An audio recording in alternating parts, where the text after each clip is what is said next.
Hi, ice cream ഇഷ്ടമില്ലാത്ത ആരെങ്കിലും ഉണ്ടോ? എനിക്ക് തോന്നുന്നു എല്ലാവർക്കും ഇഷ്ടമാണ്. നമുക്കൊരു ഐസ്ക്രീം വീട്ടിലുണ്ടാക്കിയാലോ? അതും ഓറിയോ ചോക്ലേറ്റ് കോമ്പിനേഷനിൽ. അതിന് വേണ്ടിയിട്ട് ഞാനൊരു 1/4 കപ്പ് വിപ്പിംഗ് ക്രീം എടുത്തിട്ടുണ്ട്. ഞാൻ കറക്റ്റ് മെഷർമെൻറ്റും കാര്യങ്ങളും താഴെ കൊടുക്കാം കേട്ടോ. അതിന് എനിക്ക് ഒരു കോർണറ്റോ ഐസ്ക്രീമാണ് ഉണ്ടാക്കാൻ പറ്റിയിട്ടുള്ളത്. അതിൻ്റെ മെഷർമെൻറ്റ് കൊടുക്കാം കേട്ടോ. അതിന് ശേഷം കുറച്ച് കണ്ടൻസ്ഡ് മിൽക്ക് ഞാൻ ആഡ് ചെയ്ത് കൊടുക്കുന്നുണ്ട്. ആഡ് ചെയ്ത് ഒന്ന് വിപ്പ് ചെയ്തെടുക്കുന്നുണ്ട്. നമ്മൾ ക്രീം ഈ കേക്കിനൊക്കെ എടുക്കുന്ന പോലെ അത്രയും ഇതാക്കേണ്ട ആവശ്യമില്ല കേട്ടോ. അത്രയും എന്താ പറയുക, അത്രയും സ്റ്റിഫാക്കേണ്ട ആവശ്യമില്ല. ഒന്ന് ബീറ്റ് ചെയ്ത് എടുത്താൽ മതി. അതിനുശേഷം ഞാനൊരു 10 ഓറിയോയുടെ ഒരു പാക്കറ്റ് എടുത്തതിന് ശേഷം അതിലോട്ട് ക്രഷ് ചെയ്തിട്ട് അതിലോട്ടൊന്ന് ചേർത്ത് കൊടുക്കുന്നുണ്ട്. ചേർത്ത് കൊടുത്ത് ഒന്ന് മിക്സാക്കി എടുക്കുന്നുണ്ട്. അതിനുശേഷം ഞാൻ ഡാർക്ക് കോമ്പൗണ്ടാണ് മെൽറ്റ് ചെയ്തെടുത്തിട്ടുണ്ട്. ഡബിൾ ബോയിലിംഗ് മെത്തേഡിൽ മെൽറ്റ് ചെയ്തെടുത്തതാണ്.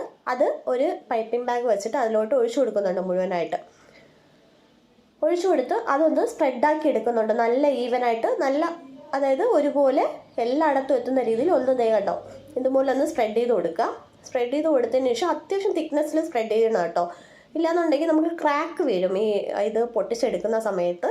ഞാൻ അത്യാവശ്യം തിക്നെസ്സിൽ തന്നെ ചെയ്ത് കൊടുക്കുന്നുണ്ട്. ചെയ്ത് കൊടുത്തതിന് ശേഷം അത് വീണ്ടും ഒന്ന് ഓപ്പൺ ആക്കി കണ്ടോ ഇതുപോലെ വരും.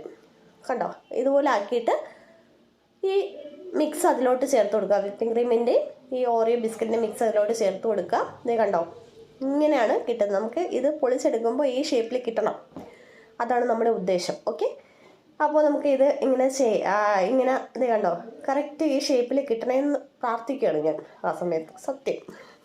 ഓക്കെ, അതിനുശേഷം ഞാൻ കുറച്ച് ചോക്കോ ചിപ്സ് കയ്യിലിരുന്നത് ഇട്ട് കൊടുക്കുന്നുണ്ട്. നിങ്ങൾക്ക് ഇത് ഓപ്ഷനിലാണ്, വേണമെങ്കിൽ ചേർത്ത് കൊടുത്താൽ മതി.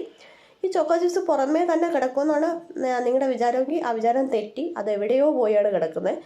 എൻ്റെത് അത് പോയിട്ടോ. അതിനുശേഷം ഞാൻ താഴോട്ടൊക്കെ പോയി കേട്ടോ. അതിനുശേഷം ഞാൻ ടൈറ്റാക്കി കെട്ടിയതിന് ശേഷം ക്ലിപ്പിട്ട് കൊടുത്തതിന് ശേഷം ഓവർനൈറ്റ് ഫ്രിഡ്ജിൽ വെക്കുന്നുണ്ട്. ഇത് അടുത്ത ദിവസമായി ഞാനിത് എടുക്കുകയാണ്. ഇത് എങ്ങനെ വരുമെന്ന് ഒരു പിടുത്തവും ഇല്ലാതെയാണ് സത്യമായിട്ട് ഞാൻ തുറക്കുന്നത് കേട്ടോ. കാരണം ഇത് എങ്ങനെ ഇത് ജസ്റ്റ് ക്രാക്കൊക്കെ വീഴുന്ന പോലെ തോന്നി, അതുകൊണ്ടാണ്. പക്ഷേ ഇത് അടിപൊളിയായിട്ട് വന്നു കേട്ടോ.